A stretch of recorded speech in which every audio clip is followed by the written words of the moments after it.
오늘 우리에게 허락하신 하나님의 말씀은 사도행전 18장 1절에서 5절 그리고 24절에서 28절까지입니다. 자리에서 일어나셔서 한 절씩 교독하겠습니다. 제가 한 절, 여러분이 한 절, 그리고 마지막 절은 함께 읽겠습니다. 제가 먼저 읽겠습니다. 그 후에 바울이 아덴을 떠나 고린도에 이르러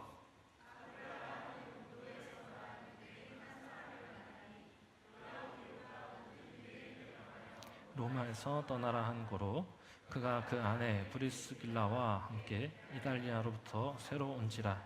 바울이 그들에게 생업이 같으므로 함께 살며 일을 하니 그 생업은 천막을 만드는 것이더라.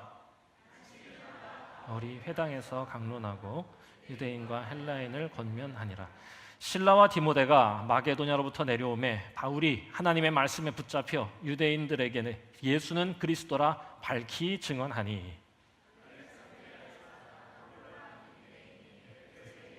이 사람은 언변이 좋고 성경에 능통한 자라. 그가 일찍이 주의 도를 배워 열심으로 예수에 관한 것을 자세히 말하며 가르치나 요한의 세례만 알 따름이라. 브리스길라와 아굴라가 듣고 데려다가 하나님의 도를 더 정확하게 풀어 이르더라. 아볼로가 아가야로 건너가고자 하므로 형제들이 그를 격려하며 제자들에게 편지를 써 영접하라 하였더니 그가 가매 은혜로 말미암아 믿은 자들에게 많은 유익을 주니 이는 성경으로서 예수는 그리스도라고 증언하여 공중 앞에서 힘있게 유대인의 말을 이김이러라. 이는 살아계신 하나님의 말씀입니다. 아멘.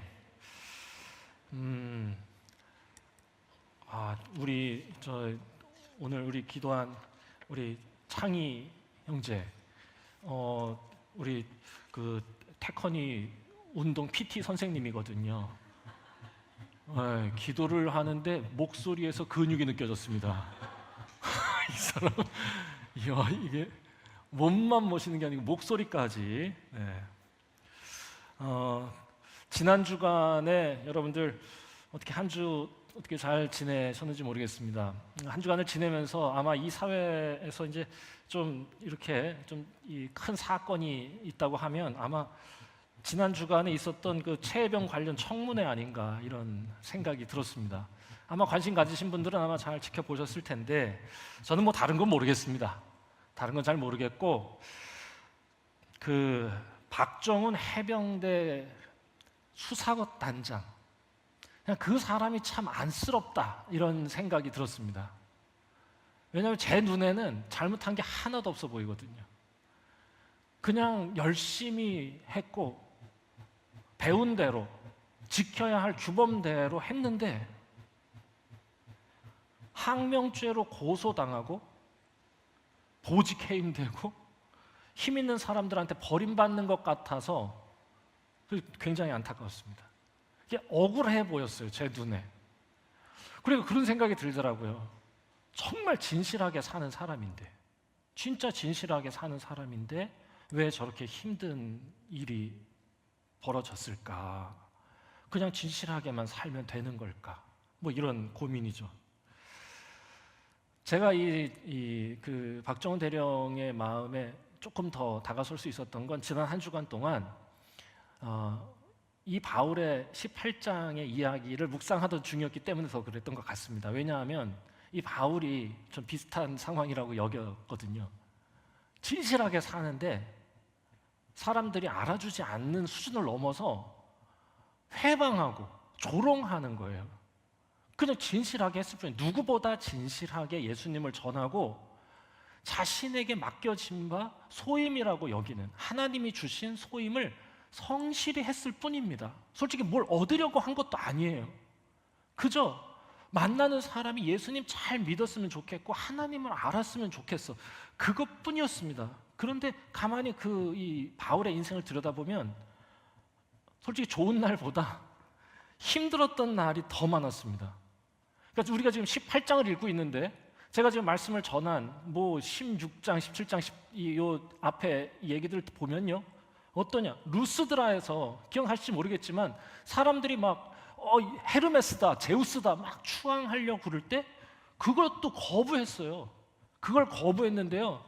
유대인들이, 그러니까 이 바울을 죽이려고 아주 그냥 심기가 불편했던 유대인들이 거기까지 찾아와서 사람들을 선동해가지고 바울을 돌로 때려서 거의 그냥 사경을 헤매게 만들었습니다.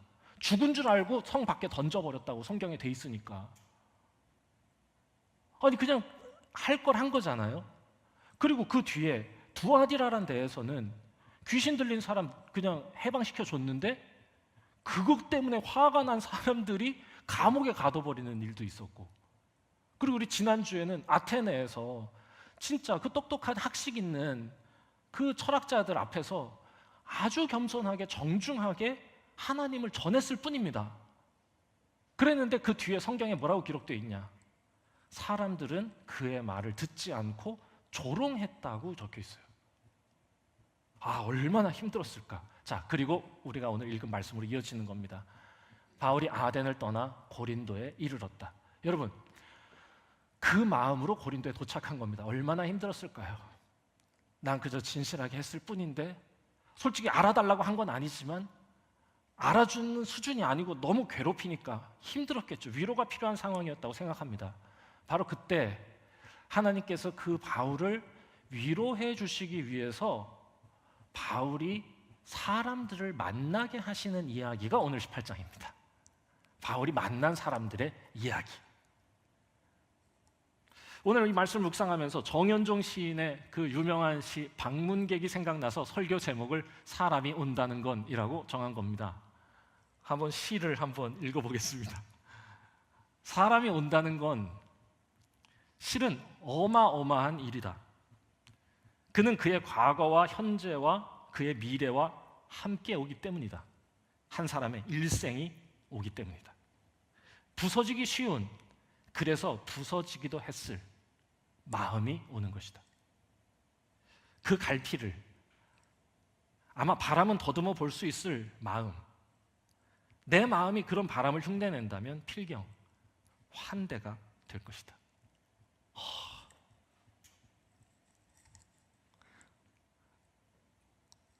멋있어 보입니다. 저 어르신이. 사람이 온다는 건 그 사람의 일생을, 그 사람의 마음을 만나는 거다. 굉장히 많은 생각을 하게 했고요. 그리고 오늘 이 말씀을 묵상하면서 그렇지, 진짜 위로는 사람을 만나는 거지, 사람이 선물이지, 위로지라는 마음이 들었습니다. 그 관점에서 오늘 이 바울의 만남들을 한번 살펴보려고 그럽니다. 정말로 우리가 힘들고 어려운 순간에 누군가의 그 일생, 과거와 현재와 미래를 만날 수 있다면, 그 세계를 가만히 들여다보고 그가 나에게 다가온 것에 감사할 수 있다면 힘을 얻을 것 같습니다. 그리고 그가 살아왔던 그 힘겨운 여정 속에서, 전에는 몰랐던 그러나 이제는 알게 된 그의 여정 속에서 그가 품었던 마음들을 하나하나 새겨듣기 시작한다면 그 또한 나에게 힘이 될 거다, 이런 생각이 들었어요. 자, 그래서 하나님이 이 바울을 위로하시는데, 자, 어떻게 위로하시냐? 사람을 보내주세요. 자, 제일 먼저 이 바울이 그 힘겨운 순간에 만났던 사람은 아굴라 부부입니다. 아굴라와 브리스길라. 아굴라가 남자고 브리스길라가 여자입니다. 근데 이게 두 사람이 부부인데 이 사람들이 고린도에 오게 됐어요. 그런데 성경에서 뭐라고 돼 있냐? 추방당해서 온 거다라고 아예 거기다가 이렇게 적어놨어요. 이게 무슨 말이냐 하면, 네로가 기독교를 박해하기 전에 이 로마 사회 안에서 유대인들하고 그리스도인들 사이에 갈등이 심화된 겁니다. 그래서 서로 약간의 폭동 같은 게 있어서, 서로 폭동보다는 패싸움이라고 그러니까 좀 그렇다. 모르겠습니다. 그러니까 갈등이 있었어. 갈등이 있으니까 이게 쟤네 보기 싫다. 유대인들 다 나가. 이렇게 했었던 겁니다. 그래서 본래 로마에 살던 사람인데 이 사람들이 거기에서 쫓겨와서 고린도에 오게 된 겁니다. 억울한 사람들이죠. 성실하게 진실하게 살았을 뿐인데 하루아침에 노숙자가 돼버린 사람들이니까 얼마나 힘들었겠어요. 그 사람들이 고린도에 도착했다는 소식을 듣고요, 바울이 찾아갑니다. 그 사람들이 바울을 찾아온 게 아니고 바울이, 아굴라고 브리스길라라는 부부가 거기 왔다는, 아마도 로마에서 신앙생활 잘하고 있던 사람들이라고 하는 걸 전해 들었을 것 같고, 그 사람들이 도착했다고 하니까 바울이 찾아갑니다. 그리고는 그 사람들에게 찾아가서 아마 이렇게 얘기했을 것 같습니다. 그 이야기를 듣고 싶은 거죠. 안녕하세요. 네, 저 바울이라고 합니다. 혹시 소문 들으셨는지 모르겠습니다. 네, 갑자기 마음 바꾼 그 사람입니다, 제가. 신뢰가 안 된다면 어떻게 아굴라 씨, 저 차나 한 잔, 아마 이렇게 말을 걸지 않았을까요? 그리고는 그러시죠. 그러면서 친구가 되고요. 이런저런 얘기를 하다가 우리 여기 고린도에 와서 먹고는 살아야 하니까 우리 같이 동업을 해보는 건 어떨까요? 그래서요, 이 아굴라 부부하고 바울은요 같이 천막을 만드는 일에 동업하기 시작합니다. 그럼 거기서 일을 해요. 밤낮 열심히 일했다고 성경에 기록되어 있습니다. 그러니까 노동자의 삶을 스스로 선택한 거죠, 이 바울이. 그때 노동했어요. 거기서 너무 힘들어서 실은 복음을 전할 힘이 별로 없었을 것 같은데, 그래도 브리스길라 아굴라 브리스길라 이 부부를 만나가지고 그래도 함께 이야기를 하면서 같이 노동하고 하루 종일 일하는데 얼마나 많은 이야기를 했을까요? 정말 많은 얘기를 했을 것 같아요. 밤에 같이 저녁 먹고 차 한잔 하면서 자기 전까지 두런두런 로마 교회 얘기도 하고, 야, 나 이고니온에서 실은 나 돌 맞아 죽을 뻔했거든, 이런 얘기들도 막 했을 것 같고. 아굴라는 바울이라는 세계를 만났을 거고, 바울은 아굴라라는 세계를 만났을 겁니다. 그리고 이 아굴라 부부를 통해서 로마 교회의 이야기를 들었을 거고, 로마 교회에 대한 비전을 품게 되었을 겁니다. 그래서 결국 힘겨워서 낭망하고 있던 바울이요, 브리스길라 아굴라를 만나서 큰 위로를 받았을 뿐만 아니라 실은 로마서를 쓸 이유를 찾았다. 저는 이렇게 봐요.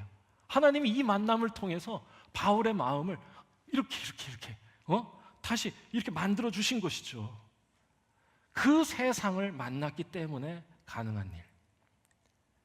서로 같은 형편의 힘겨운 사람들을 만나게 하셨고, 그리고 그 서로를 서로의 세상으로 마주치게 하신 하나님의 은혜가 있다. 아마도 바울에게 아굴라는 외로웠던 그 시기, 마음 놓고 기댈 언덕 같았을 거고, 쉴 만한 벤치 같았을 거다 생각해 봅니다. 저는 힘겨운 순간에 하나님께서 우리를 위로하시기 위해서 우리에게 보내주시는 사람들이 있다는 걸 우리가 꼭 기억했으면 좋겠고, 또한 한편 내가 누군가에게 하나님이 사용하시는 기댈 언덕, 쉴 만한 벤치일 수도 있겠다는 마음도 가지셨으면 좋겠습니다. 자, 옆에 사람들하고 인사 한번 하도록 하겠습니다. 네가 내 벤치다, 이렇게. 아니다. 죄송합니다. 이렇게 되면 이거 너무 강요하는 거니까 안 되겠어요. 거꾸로 하겠습니다. 죄송합니다. 제가 말을 잘못했어요. 내가 네 벤치다입니다. 네, 죄송합니다. 네, 내가 네 벤치다. 네, 내 어깨에 기대라. 좋습니다. 그렇게 위로를 받아서 이 아굴라 부부와 만나서 바울은 위로받고 힘을 어느 정도 회복해가고 있었을 것 같아요. 이때 하나님은 두 번째 선물을 보내주시는데, 우리가 읽은 3절의 말씀입니다. 3절이 아닌 것 같아. 5절이에요. 5절. 아이쿠. 네, 제가 설교문에 잘못 써가지고 위에 방송실에다 잘못 전달했는데 5절입니다. 5절 뭐라고 돼 있어요? 실라와 디모데가 마게도냐로부터 내려왔다. 자, 이렇게 돼 있습니다. 두 번째 만남이 이루어져요. 그 고린도에서. 그러니까 아테네에서 조롱받고 와가지고 힘겨워하고 있던 바울에게 하나님은 아굴라 부부를 만나게 하셔서 서로 힘든 사람들끼리 기대면서 위로받게 하셨고, 로마에 대한 꿈을 꾸게 하셨고요, 조금씩 회복하게 하셨어요. 그런데 여기에서 한 걸음 더 나가셔서 두 번째 선물을 또 탁 주시는 겁니다. 두 번째 선물이 누구였냐? 실라와 디모데, 본래 바울하고 같이 선교지 여행을 떠나던 그 참 사랑하는 아들 같은 두 사람입니다. 아마 아들 같은 그 실라와 디모데가 찾아온 것만으로도 바울에게는 굉장히 큰 기쁨이었을 것 같습니다. 너무너무 보고 싶었고, 솔직히 제가 어디 가서 있는데 만약에 태권이가 온다 그러면은 굉장히 태권이가 오겠죠. 모르겠습니다. 좋은 예는 아닌 것 같아요. 어쨌건 이거 엄청 좋을 거야. 그것만으로도 좋을 것 같은데, 솔직히 여기에서 이 성경에는 기록되어 있지 않지만 실라와 디모데가 고린도에 있던 바울에게 가지고 온 기가 막힌 소식이 있어요. 그게 뭐냐? 데살로니가 교회의 소식을 들고 왔던 겁니다. 아테네 가기 전에 잠깐 들렀던 데예요. 거기가 잠깐 들렀다가 아테네에 갔다가 절망해서 왔어요. 그러니까 지금 지나쳐 온 데에서는 열매들이 없는 거야. 그래서 더 낭망했어. 난 진실하게 성실하게 했는데 이거 공허하다, 허무하다. 내가 열심히 해도 별 소용없는 거 아닌가? 아마 이런 마음이 불쑥불쑥 들고 있었을 때겠죠. 바로 그때 실라와 디모데가 와서 뭘 전해주냐? 잠깐 들렀던 데살로니가 교회에 기쁜 소식을 들고 온 겁니다. 어떤 소식이냐? 데살로니가에 기가 막히고 건강한 아름다운 교회가 세워지고 있다고 하는 소식을 전해온 겁니다. 아니, 바울 선생님, 기가 막혀요. 선생님 떠나고 난 다음에 데살로니가 교회 사람들이요, 얼마나 선생님이 그리워하는지 몰라. 그리고 그 사람들이 정말로 하나님 믿어요. 서로를 얼마나 사랑하고 예수 그리스도의 사랑을 깊이 깨닫고 서로를 그 사랑으로 대하는지 몰라요. 기적 같습니다. 너무 행복했습니다라고 전한 겁니다. 기가 막히죠. 완전 신이 난 상태가 보입니다. 완전 좋아. 너무너무 신이 나고 행복해서 이때 바울이 편지를 쓰는 겁니다. 데살로니가 교회에 편지를 쓰는데 그게 바로 그 유명한 데살로니가 전서입니다. 그런데요, 바울의 편지 중에 가장 기쁨으로 충만한 편지가 데살로니가 전서예요. 너무 좋아가지고 행복이 막 흘러 막. 데살로니가 전서 3장 6절에서 8절 제가 읽어드리도록 하겠습니다. 성경 구절을 띄워주시고요, 제가 요거를 조금 더 각색해가지고 읽어보도록 하겠습니다. 쫓아오시면서 들어보세요. 지금 디모데가 여러분에게서 돌아왔습니다. 디모데가 여러분의 사랑에 대해 기쁜 소식을 전해주었어요.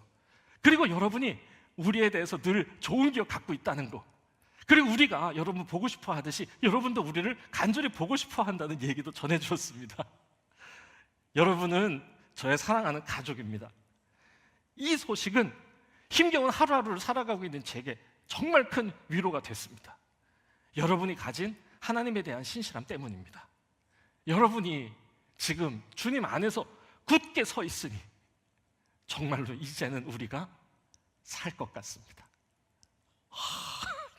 기가 막 좋아서 어쩔 줄을 모릅니다. 이젠 살 것 같다. 달리 말하면 그동안은 죽을 맛이었다는 뜻입니다. 이제는 용기가 납니다. 이제는 힘이 납니다. 여러분, 이 만남 후에 바울이 어떻게 하느냐? 자, 마게도냐로부터 실라와 디모데가 마게도냐로부터 내려오매 그 뒤에 뭐라고 되어 있냐? 바울이 하나님의 말씀에 붙잡혀 유대인들에게 예수는 그리스도라 밝히 증언하였다. 힘을 얻어서 신이 나서 된다. 내가 진실하게 사는 것이 하나님께 기쁨이 되고 하나님은 그 씨앗을 통해 열매 맺으신다는 확신을 갖고 말씀에 붙잡혀 막 그리스도를 전하기 시작했다. 아굴라와 브리스길라 이 부부와의 만남이 완전히 소진되어 있던 바울에게 연료를 공급했다면 이 실라와 디모데와의 만남은 거기에 이 엔진에 불을 붙이는 일을 했는 것 같습니다. 그리고는 열심히 하는 겁니다. 6절 이후에 보면 솔직히 또 반대에 부딪혀요. 항상 사람들은 복음을 거절하니까요. 또 반대에 부딪히지만 여러분, 그 뒤에 뭐라고 되어 있냐? 멈추지 않습니다. 왜? 용기를 얻었거든요. 그리고 하나님이 그렇게 전하는 중에 환상 중에 다가오셔서 또 이렇게 말씀하십니다. 9절 10절 두려워하지 말고 바울아, 전하는 일을 멈추지 마라. 내가 너와 함께 있다는 거 잊지 말고 누구도 너를 해할 수 없다는 것도 기억해라. 이 도시에 복음이 필요한 사람들이 얼마나 많은지 그것만 생각해라. 너무 좋아. 바울은 드디어 조금씩 자신의 삶의 의미와 가치, 행복과 활력을 회복하고 있는 것 같습니다. 여러분, 우리는 언제 가장 행복한지 아세요? 솔직히 요즘 사람들은 아무것도 하지 않고 놀고 먹는 걸 최고의 행복으로 여깁니다. 파이어. 나 파이어가 꿈이다. 그렇죠? 아시죠? 아니면 뭐 요즘 애들한테 물어보면은 진짜 꿈은 뭐냐 이랬더니 건물주 되는 게 꿈이라고 얘기하죠. 가만히 앉아서 계속 따박따박 돈 받으면서 아무것도 하지 않고 사는 삶. 실은 그게 지금 가장 우리에게 동경이 되는 건 오늘 살아가는 생계가 두렵기 때문에 나타난 반사작용일 뿐이지 아무것도 안 하고 놀고 먹는 건 사람을 행복하게 하지 못합니다. 정말로 행복하게 되는 건요, 우리가 집중하여 마음을 쏟아 감당해야 할 꿈, 이루고 싶은 여전히 이루지는 못한 꿈이 있을 때 행복한 겁니다. 마음 쏟을 꿈이 없으면, 그걸 상실하면, 그것마저 놓치면 끝인 거예요. 그런데 지금 바울에게 하나님은 어떻게 선물하시는 거냐? 모든 걸 다 내려놓고 싶을 만큼 힘든 순간이었을 것 같아요. 그때 하나님은 다시 바울이 마음을 쏟아 이루어야 할, 그가 꼭 이루고 싶은 하나님 나라의 꿈을 되찾아 주시는 것이다. 저는 하나님께서도 우리에게 그와 같은 방법으로 선물을 주시고 위로해 주시고 힘 주시길 바랍니다. 여러분들의 삶 가운데서 하나님은 사람들을 통해 여러분 옆에 있는 여러분 삶의 현장 속에서 만나게 되는 선물과도 같은 사람을 통해 여러분들을 위로하시고 힘 주실 것이라 저는 믿습니다. 여러분들이 마음의 문을 열고 영의 눈을 열어서 여러분 옆에 있는 나와 만나는 사람들을 하나님의 선물로 바라보실 때, 그들의 세상을 깊이 있게 만나보실 때 하나님께서 바울에게 주신 이와 같은 은혜와 선물이 우리 모두에게도 경험되지 않을까 생각해 보는 겁니다. 마지막으로 이 바울이 만난 사람은 아볼로라는 사람이에요. 자, 이제 힘을 내서 막 하고 있는데 여기에서 그치지 않고 마지막 선물 아볼로 딱 줍니다. 솔직히 이 아볼로는 따로 설교를 한 편 해야 될 만큼 굉장히 중요한 인물입니다. 간단하게 정리해서 말씀드리겠습니다. 오늘은 이걸 다 얘기할 수 있는 날은 아닌 것 같아요. 한마디로 하면 이 아볼로는요, 바울이 직접 만난 건 아니고 바울 대신에 아굴라와 브리스길라 부부가 따로 만납니다. 굉장히 이게 복잡한 루트가 있는데 집중해 주실 수 있으세요? 잠깐만. 이게 바울이 움직이는 선교 여행이 너무 루트가 복잡해가지고 이걸 설명해 드리는 게 그닥 도움은 안 돼. 굳이 알 필요는 없다고 저는 생각해요. 그런데 설명을 해드리자면 이런 거야. 여기 고린도예요. 여기가 고린도에서 브리스길라 아굴라를 만나요. 그랬다가 둘이 너무 마음이 통해가지고 1년 6개월 동안 고린도 교회에서 같이 교회를 섬기다가 우리 같이 선교 여행 갈래? 기왕 우리 같이 동업했는데 그래요, 같이 가요. 그래서 어딜 가냐? 에베소에 갑니다. 자, 에베소에 가서 같이 또 사역하다가 브리스길라 아굴라한테 당신들은 여기 남아, 나는 또 갈 데가 있어 이러면서 저쪽 북쪽에 갈라디아로 바울이 갔을 때, 그때 여기에 누가 오느냐? 이때 아볼로가 여기에 오는 겁니다. 느낌 오시죠? 에베소에서 브리스길라하고 아굴라하고 아볼로가 만나게 되는데, 이 아볼로가요 굉장히 탁월한 사람이었습니다. 바울도 위대한 설교자인데요, 이 아볼로는 정말 설교가 달변이었다고 아예 표현을 하고 있습니다. 사람들에게 영향력이 있었던 사람이고 성경에 능통한 사람이었고요, 심지어요 이 사람 겸손하기까지 합니다. 이 사람이 설교를 하는데, 예수를 전하는데 가만히 아굴라가 들어보니까 회개의 세례인 세례 요한의 세례는 아는데 성령 세례, 불세례인 예수님의 세례는 모르는 거야. 그러니까 이 아굴라가 조용히 찾아가서 이 아볼로한테 가르쳐줘요. 솔직히 성령을 모르시는 것 같아요 라고 얘기를 하는데요, 솔직히 저 같으면 솔직히 이 아굴라는 노동자고요, 아볼로는 학자거든요. 안 들을 것 같아 나는. 그런데 이 아볼로가 얼마나 겸손한지 아굴라가 그걸 얘기할 때 겸손히 듣습니다. 학자가 노동자에게 배우는, 이 정도로 훌륭한 사람이에요. 그리고는 이 아볼로가 어디로 가느냐? 여기 있다가 고린도 교회로 건너갑니다. 고린도 교회로 건너가서 여기에서 목회를 하기 시작했는데, 바울이 없는 이곳에서 얼마나 잘했는지 성도들에게 정말 큰 사랑을 받아요. 얼마나 사랑을 많이 받았느냐? 너무너무 사랑을 받아서 교인들이요 바울파와 아볼로파로 나뉠 정도였습니다. 나는 솔직히 아볼로가 더 좋아 막 이러면서 서로 막, 야, 여러분 아볼로가 어떻게 했을까요? 이 상황에서 자기가 와서 목회를 하고 있는데 사람들이 막 자기들끼리 막 나뉘어서 막 다퉈요. 일반적인 사람이었다면 아볼로파 사람들과 연대해서 세력을 키워가지고 고린도 교회를 먹었을 겁니다. 아니 그렇잖아요. 그 인간이 그런 거잖아요. 사람들이 막 자기를 막 좋아해. 그런데 바울은 없어. 그리고 바울보다 내가 좀 더 잘생긴 것 같고, 내가 말 좀 더 잘하는 것 같아. 이거 괜찮은데? 먹을까? 해가지고 자기네 막 새로 키우고 뒤에서 막 얘기해주고 이런 논리로 펴봐요. 뭐 이러면서 막 얘기했을 것 같아요. 그런데요, 이 사람도 바울처럼 진실한 사람입니다. 이게 너무 감동적이야. 다투는 모습에 화가 나서 교회를 떠납니다. 나 거의 눈물 나려고 그래 진짜. 여러분, 그게 교회가 아닙니다. 여러분 그냥 가버려요. 여러분, 바울도 관심사 자체가 하나님 나라와 교회밖에 없어. 그러니까 자기를 막 추앙하려고 그럴 때 그러지 말라고 막 그런 거야. 그건 관심사가 아니야. 그런데 아볼로도 그런 사람입니다. 그래서 교회를 떠나 그냥.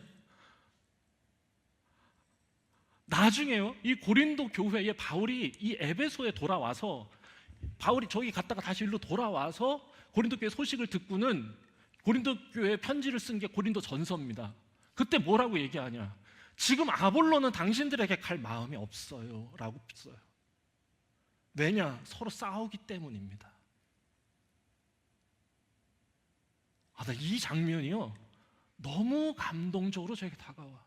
이건 무슨 말이냐? 진실하게 하나님 나라를 위해 일하는 사람이, 바울아, 너 혼자가 아니야 라고 위로해 주시는 것처럼 느꼈을 것 같아요.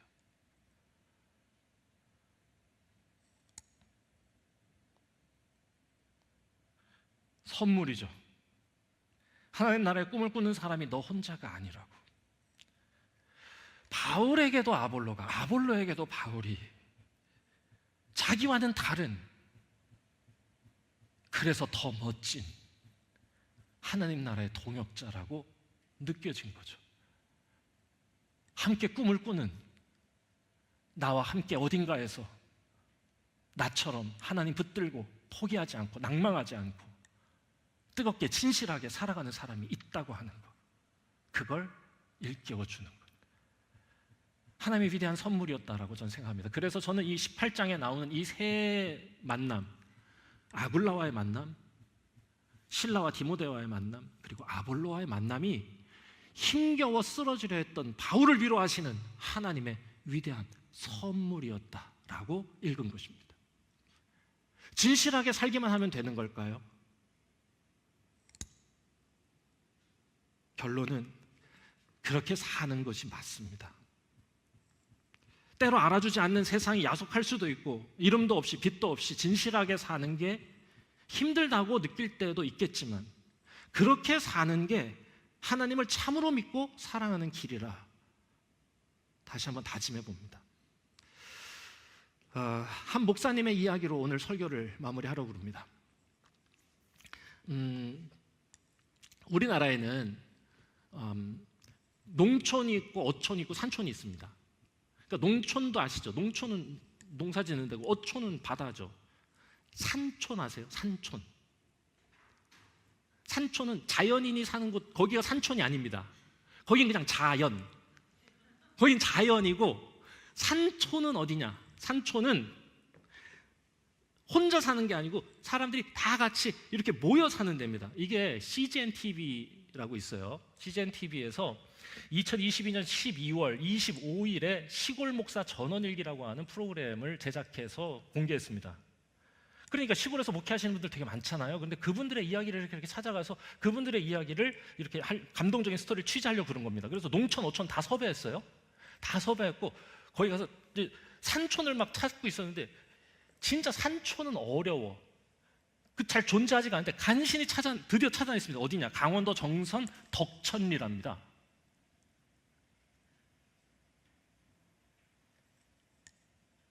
괜찮으세요?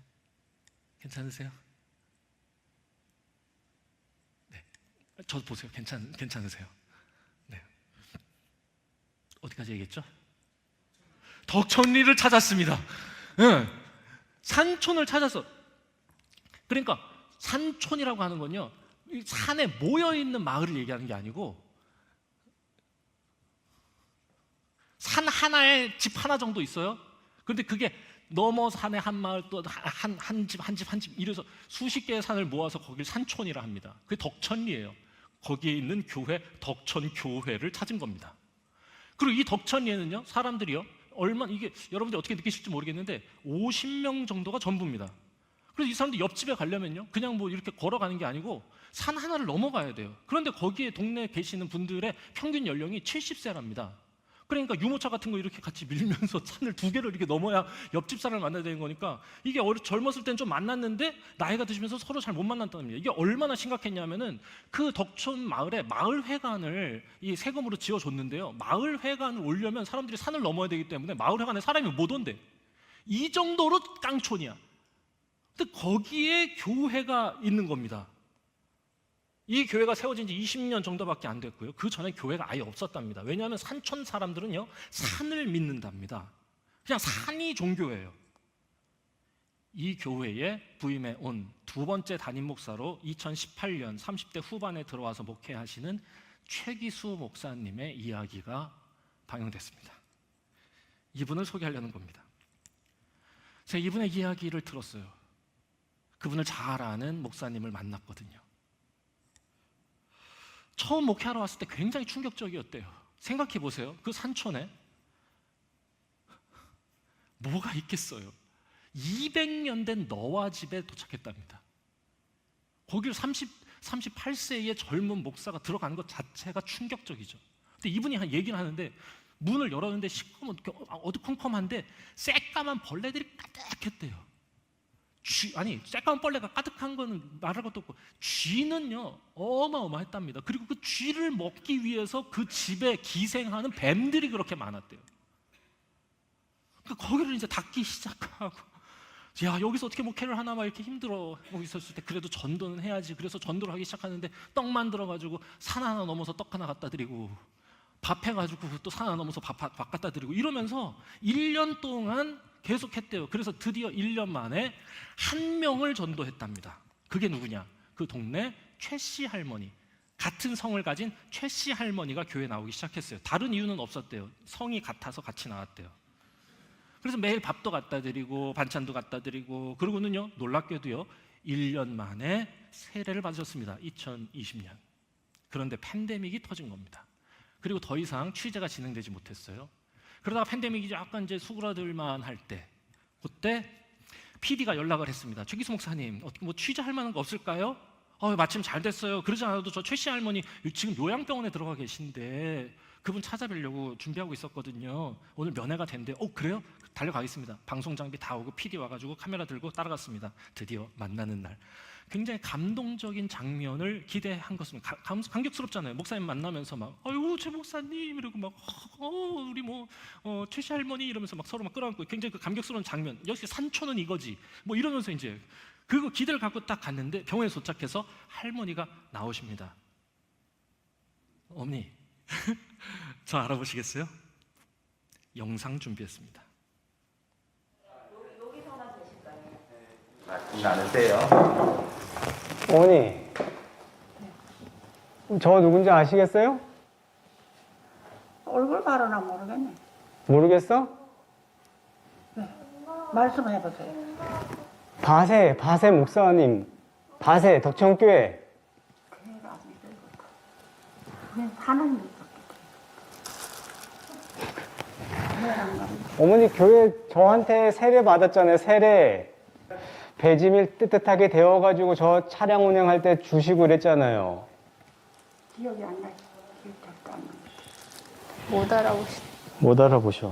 교회들은 내가 갔어요? 네, 여기 생각나요? 옛날 교회 생각나요? 생각나. 생각이 안 나? 예수님을 구주로 고백했던 그 모든 시간을 잊어버린 할머니. 최 목사는 마음이 급해집니다. 아이고, 우리 어머니 보고 싶어서 왔는데 저를 못 알아보시네. 누구세요? 이거 어머니 맞죠? 어머니 아니에요? 어머니. 지금 찍은 거 아니래요? 머리가 그때는 검었잖아. 네, 지금 하얗지요. 하여. 아이고 참 기억이 안 나세요? 네, 기억 안 나요. 기억 안 나죠? 작게 내 사진. 그거 맞죠? 어머니가 채씨죠? 저 채기수예요. 그래서 어머니가 같은 채씨라고 좋다 그랬잖아요.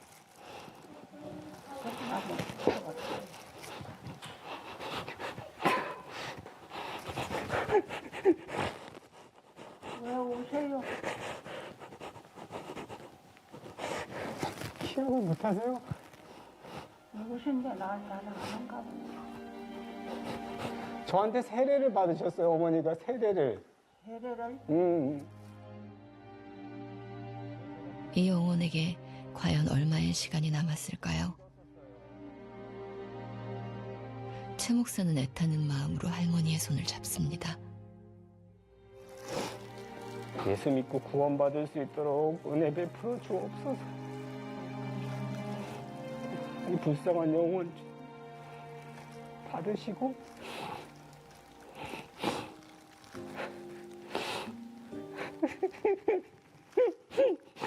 왜 그러세요? 너무 감사합니다. 그 믿음을 다 잃어버렸다 생각하니까 어쨌든 맑은 정신일 때 그 믿음의 고백을 하나님이 받으시고 하나님 불쌍히 여기셔서 좀 천국에서 만나고 싶어.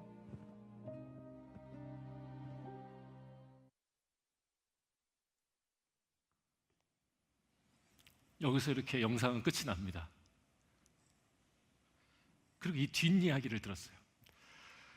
그냥 진실하게 목회했을 뿐입니다. 젊은 목사가 그 어려운 산촌에 들어가서 외롭게. 이 영상이 나가고 4달이 지난 2023년 4월 부활절, 한 중년 남성이 주일에 교회에 나와서 예배를 드렸답니다. 거기가 그렇게 쉽게 올 수 있는 데가 아니에요. 그냥 길가에 대놓고 한참을 걸어 올라야 되거든요. 그리고 거기 가서 걸어오고 한 거예요. 그리고 또 한 주 지나는데 또 한두 분이, 또 지났는데 3-4분이. 같은 분들이 오시는 게 아니고 그냥 자꾸 그런 분들이 자꾸 오시더래요. 중년들이. 그래서 물었대요. 여기 어떻게 알고 오셨어요?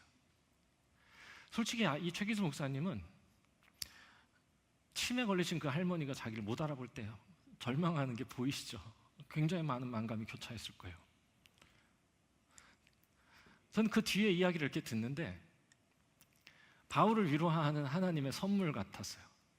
최기수 목사님을 위로하는 선물들이죠. 사람들이 찾아오는 거예요. 어떻게 오셨어요? 그랬더니 이분들이 자기 어릴 때 신앙생활 하다가 어느 순간 교회를 떠났는데 지금 한 60 가까이 되니까, 원래 60 가까이 되신 분들이 유튜브에서 뭘 검색하는지 아세요? 나는 자연인이다, 전원생활 이런 거 검색하다가 이게 걸린 거예요. 그래서 처음에 이거 뭐 나하고 상관없지 이랬는데 계속 보게 되더래요. 그리고 이 최기수 목사님이 우는데 그 눈물이 마치 교회를 떠난 나를 기다리는 예수님의 눈물처럼 느껴졌다고, 그러면서 그 교회를 찾아오셨다는 겁니다. 그래서 최 목사님이 도대체 유튜브에 뭐가 있냐고 해서 유튜브를 찾아봤는데 깜짝 놀랍니다. 이게 처음 방송될 때는 시청이 얼마 안 됐어요. 그런데 찾아보니까 100만 뷰가 찍힌 겁니다. 7월이 되니까 서울 큰 교회에서 전화가 왔어요. 여러분 잘 아는 유명한 교회, 분당 우리 교회, 순복음 교회에서 전화가 왔어요. 순복음 교회 여자 권사회에서 우리 거기 가서 기도회 하고 싶다 그러고, 분당 우리 교회 청년들이 우리 거기 단기 선교 가고 싶다고. 그래서 청년들이 와가지고는 마을 그 할아버지 할머니들 전부 다 찾아다니면서 그분들 다 부축해가지고 마을 회관 앞에서 큰 잔치를 벌여드렸어. 그리고 여 권사회에서 와가지고 엄청 뜨겁게, 우리 순복음교회 또 권사님들 얼마나 뜨겁게 기도하셨겠어. 진짜 뜨겁게 막 엄청 막 방언으로 막 엄청 뜨겁게 기도하시고 집에 가시려고 일어나서 가시다가 미끄러져가지고 넘어지셨는데 갈비뼈가 부러지셨대요. 그래서 이거 어떡하나 그래가지고 막 들쳐업고 막 병원에 가고 이러는데 그분이 하나님의 뜻인 것 같다고 건축 헌금을 하셨답니다. 그래가지고 교회 건물이 다시 들어가요. 여기서 끝이 아니에요. 건물이 다시 오니까요, 동네 할아버지 할머니들이 우르르 모여가지고 그 교회로 찾아오셨대요. 그래서 어떻게 오셨어요? 이랬더니 그분들이 이렇게 얘기했답니다. 내가 여기서 70평생 살면서 이런 건 처음 본다고. 이건 진짜 하나님의 역사 같다고. 이 깡촌에 사람들이 오고 새로 건물이 들어오는 건 이건 보통 일이 아니다. 우리 마을 위에서 목사님이 계신 건데 우리도 목사님 위해서 뭐라도 하고 싶다. 이래서 교회에 오는 길을 자기네가 내겠다고 그랬대요. 할아버지 할머니들이 이렇게 꼬부장해가지고 그 길에 자갈을 막 뿌린 거예요. 여러분, 할아버지 할머니들이 마음과 정성을 다해서 만든 자갈길로 오고 싶으세요? 돈으로 만든 길로 오고 싶으세요? 돈으로 만든 길이 더 안전해요. 큰일 나요. 그 할아버지 할머니들의 마음과 정성은 깊이 받겠지만 그분들이 길을 그렇게 잘 닦으실 수 있는 분들이 아니야. 그래서 그분들이 돌로 이렇게 자갈 이렇게 할 때 그 얘기를 정선군에 얘기했더니 정선군에서 우리가 하겠다고 그러면서 정선군에서 세비 가지고 교회 앞에 도로를 내줬습니다. 기가 막히죠. 한 젊은 목사의 진실한 섬김이 하나님의 기적을 이루는 마중물이 되었다 저는 보았습니다. 바울이 진실하게 살았을 때 당장 눈앞에 우리가 보기에 열매가 결과가 없더라도 바울의 오늘 이 이야기를 통해서 하나님 우리에게 그렇게 얘기하시는 것 같아요. 낭망하지 말라고. 진실하게 사는 게 맞다고. 하나님은 그런 바울에게 새 사람을 만나게 하면서 다시 힘을 얻어 기쁘게 사역할 수 있게 인생을 채워갈 수 있게 하신 것처럼 우리도 지금처럼 진실하게 하나님 앞에서 하나님 향해서 살아간다면 하나님은 바울이 기대하지 못한 방법으로 힘겨워하던 바울을 위로해 주셨던 것처럼 우리의 삶도 그렇게 위로해 주시고 우리에게 힘을 주시고 우리가 정말로 행복하게 감격하며 살아갈 수 있는 길로 인도해 주실 것이라 믿습니다. 여러분 주위에 있는 사람들을 하나님이 여러분들에게 보내주신 선물로 인식하기를 바라고 그리고 여러분 자신이 누군가에게 선물이 되는 삶이 되시기를 주의 이름으로 축복합니다. 함께 기도하겠습니다.